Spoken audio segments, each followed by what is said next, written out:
Huwag mo muna scroll up mga kanegosyo. Ako nga pala si Jepoy, isang negosyante. Isa rin akong DJ at meron akong 10 taon na karanasan na pagkalugi sa pagninegosyo.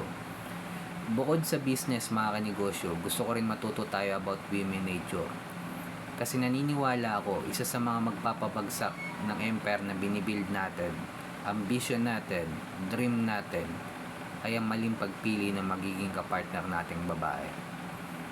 Isa sa mga dapat mong iwasan mga kanegosyo or isa sa mga red flag kapag ikaw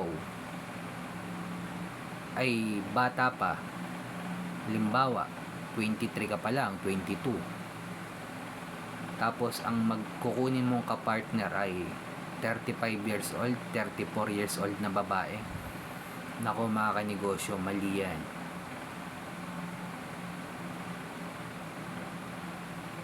Una mga kanegosyo, kaya pumatol sa'yo yung 35 years old na babae kasi wala na yung option. Kasi yung pag nasa 30s na yung babae, single pa rin. Ang tawag diyan, nasa no man zone na yan.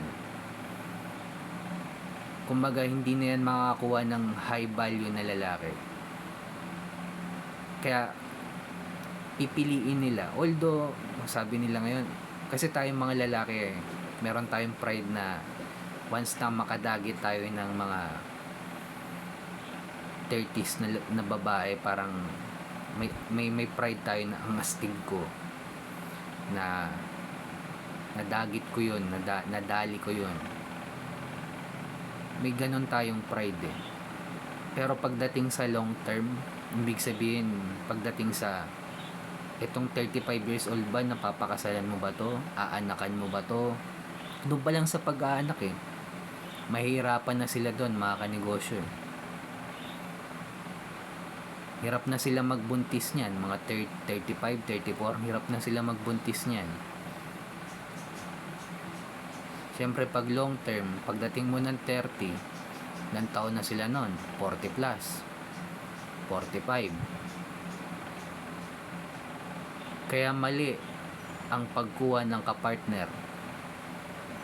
Ang pwede mga kanegosyo, kung ikaw 35, ang kapartner mo nasa 20s, 18, yan yung